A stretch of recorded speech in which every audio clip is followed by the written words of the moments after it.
Lania. This is a very revolutionary theory, but it's beginning to make sense. She was, after all, England's first published woman poet. She wrote a book in 1611 called Salve Deus, and she was also mistress to the man in charge of the English theatre. What's more, we've found her signatures on 7 of the plays. That the plays of William Shakespeare were actually written by a black Jewish woman called Amelia Bassano Lanier.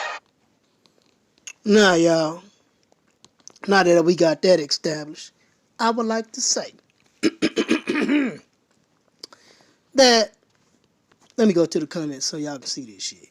Because y'all, I was surprised how these Caucasians, oh, they was very upset.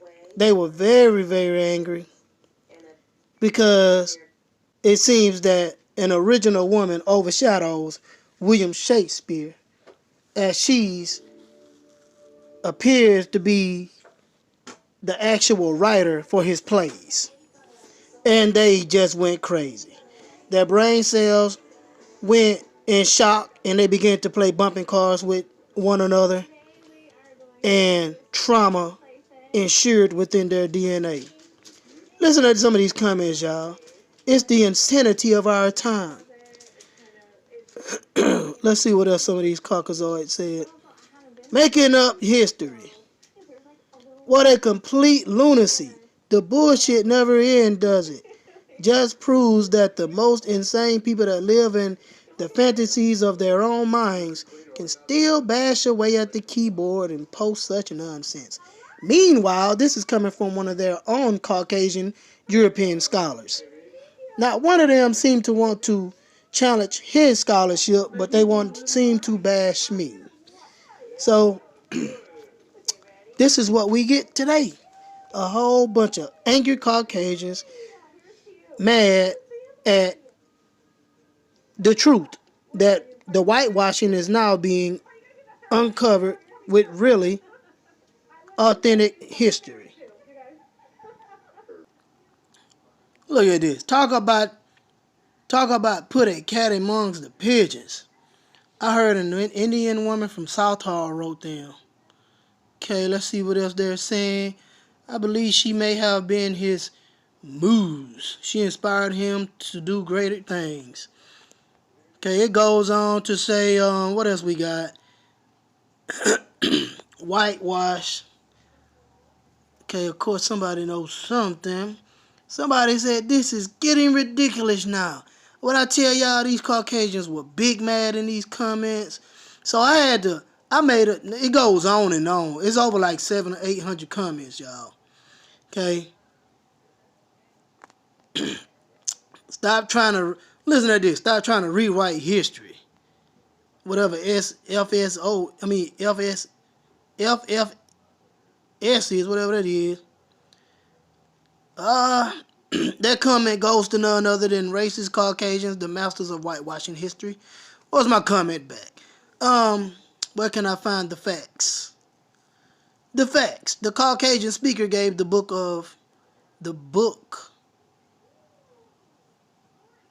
if source. I meant of source. Y'all, I gotta change that right quick. The book of source. All right. Anyway, yeah, they were big mad. So one of the original people said the truth hurts. Oh yeah, listen to this. Boy, when I tell y'all, it's so much shit in here. No such thing. She did write some of his stuff, but she wasn't black. And this is now you know, y'all, come on. This is the image they giving of her. We know they whitewash shit. But it's beginning to make sense. She was, after all. Let me cut that down right quick. Look at this. Such race envy. Listen, this is what they saying. Such race envy. They have to resort to fairy tales like this. I wonder if I said something, because I had time today. Prove the Caucasian man in the post is wrong with documented unwhitewashed evidence. Prove him wrong instead of leading with emotions. Somebody said all false. Oh, they couldn't take it. They just couldn't take. I mean, they was just going in non-stop, y'all. And the comments go on and on and on and on. I had to make a comment, right? Let me show you what I put, y'all. Hold up. Upset about this post because it overthrows your white superiority complex. It challenges your brain cells, and now your brain cells can't take it, and they go in shock and start running into each other like bumping cars. That has nothing to do with me, so personal attacks, I don't even respond to low vibrational shit. This video is strictly about authentic history, not the whitewash bullshit that we've been taught, okay? To make y'all seem superior because y'all history is nothing to really glorify. It's written in bloodshed, enslavement, cannibalism, and all type of low vibrational activities. So if y'all have to whitewash history to make yourselves look good, y'all been living a lie your damn life. What you have, and this is that you uncover the lies and really expose the truth. You'll see. And everybody should know this shit by now. All of the inventions that were invented by so-called black people was not allowed to patent them because of enslavement, and Caucasians stole that too, just like they stole an entire continent. This is not to just point the finger at them. A lot of indigenous people have done a lot of foul shit too. But this post here is strictly about how history has been whitewashed. So this is the subject at hand, and apparently y'all just can't take it. Y'all brain cells are going into shock. And oh fucking well. If you can't handle it, go to therapy, go get you a bottle, put some milk in it, and suck on the shit. And most of all, sit down and shut the fuck up so you can learn something. Nah. The plays of William I even Shakespeare had to were go. actually written by a black Jewish woman called Amelia Lania. Hold up. I even had to go so far as to make this broad comment. Okay. Because they were complaining and crying so damn much because it was apparently challenging their white superiority complex. I put, why are some Caucasians in denial in the comments and yet seem so angry? It's like they can't accept the fact that an indigenous person could be held in high regards over a Caucasian. Seems to me therapy is needed to heal the superiority complex. Meanwhile, indigenous people taught their race how to speak a language according to the book Ruins of Ancient Empires by the French European scholar Count Sivonnet, and also took them out of the caves and taught them how to take a bath. Excuse me. And even cook their food and bury their dead. Yet, they have a superiority complex. Therapy is well needed. Therapy is also needed for the indigenous Americans due to post-traumatic slavery syndrome. And this therapy could not be done by a Caucasian, simply because it is the Caucasian race that did the enslavement to the indigenous American people. It would be sufficient that another race did the therapy for the indigenous so-called African American. And yes, I say indigenous because the so-called black people are indigenous to every landmass on the planet. Now, if y'all look at these likes or whatever, I want y'all to pay attention to something right quick. If you notice, most of all of the laugh out loud, all of it actually was from the Caucasoids.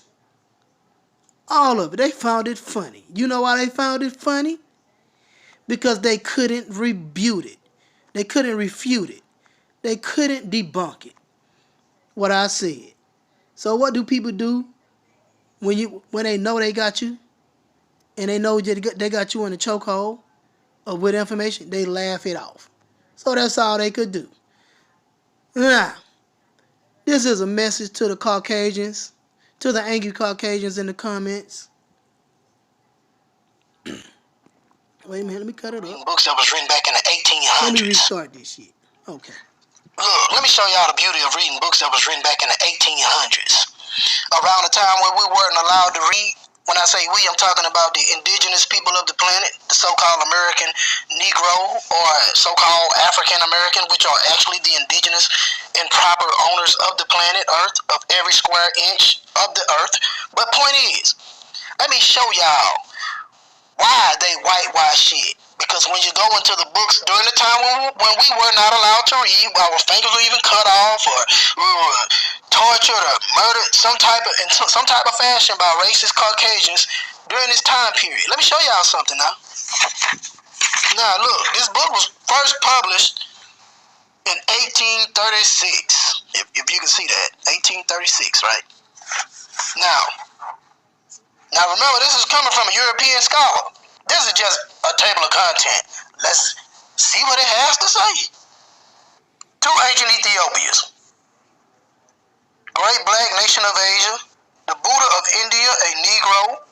The Arabians were Cushites.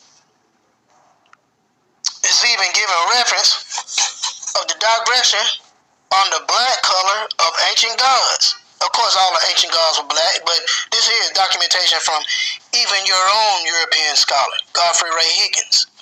He talks about the Black Christ in this here chapter on this page of the book. I'm not going into all that, but I'm just letting you know where you can find it at. And then he goes in even more, where he talks about the word Christos means the black one. Krishna, meaning the black one. But my point is, y'all whitewash shit.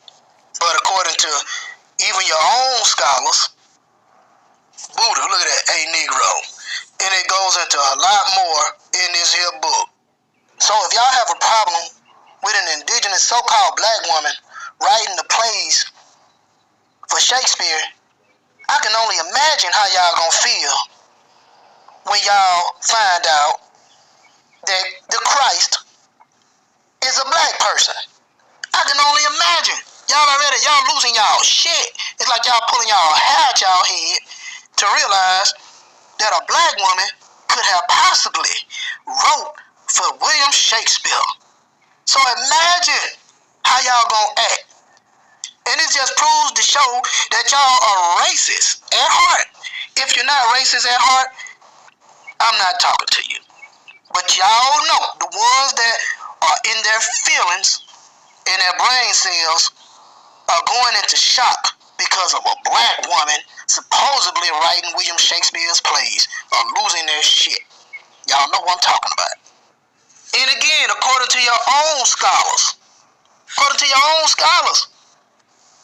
it's telling you that Krishna or Christ, because the word Christ is related to the word Krishna, described as a Negro, as it reads, but yet there are in one circumstance of very great importance, which is peculiar to Buddha and forms of discriminating marks between him and Krishna, which is that he is continuously described as a Negro,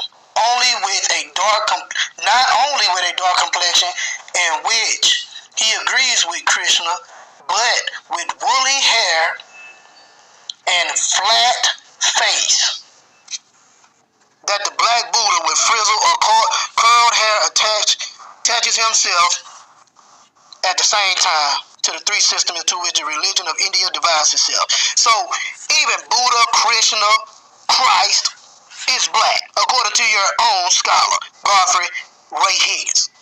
Book written in 1826, and you wonder why the original man in America during slavery wasn't allowed to read. I meant to say we would have found out that y'all ass lied, and you continue to lie, and that's why you're getting in your feelings and taking personal shots at people that you don't even know. That's right. Don't argue with me. Argue with Godfrey Higgins and the European in the video that is saying that a black woman wrote for Shakespeare's plays.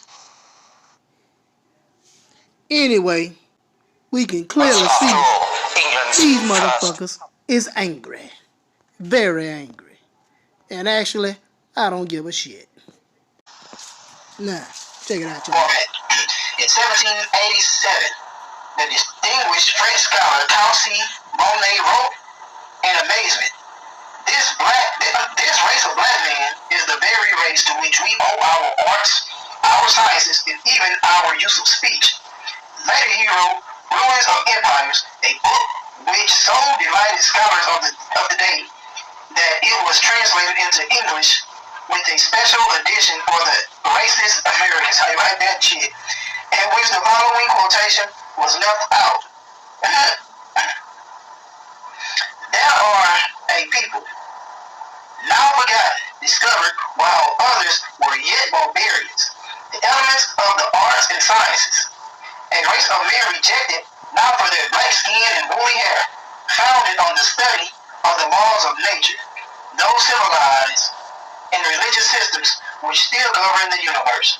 Now y'all see that it was the black people, alright, and we're going to find out later that are of Ethiopian descent, that taught other races, and even while some of them, we was advanced studying, what is it, arts and sciences, okay, while it was, yeah, barbarians, other races, okay, you see that? So moving on, in the scholarly classic, Intercollectus, Godfrey Higgin writes, I shall, in the course of this work, produce a number of extraordinary facts, which will be quite sufficient to prove that a black race in very early times had more influence over the affairs of the world than has been lately suspected, and the influence have not entirely passed away. Heard that? Let me go home that y'all remember that shit again, because Count Bonet said the same thing that, let me show you what I'm talking about, let me jump right back. See, Count Bonet wrote in Amazing, this race of black men is the very race to which we owe our arts and sciences, and even the use of speech. Get y'all ass out of here, because I know goddamn well y'all ain't come out no damn cage speaking on goddamn Greek language. Anyway, let me bounce back, I just have to prove that point. That's right, because your ass was in there grunting. You got George M. James, okay, coming to back up what Count Bonet said. It was African cosmology, called the Kemet Mysteries, which is the source and foundation of all the religious teachings, philosophies throughout the world, okay?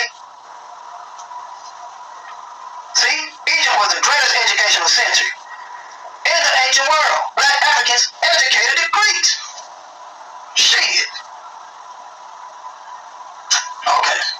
I understand what I mean.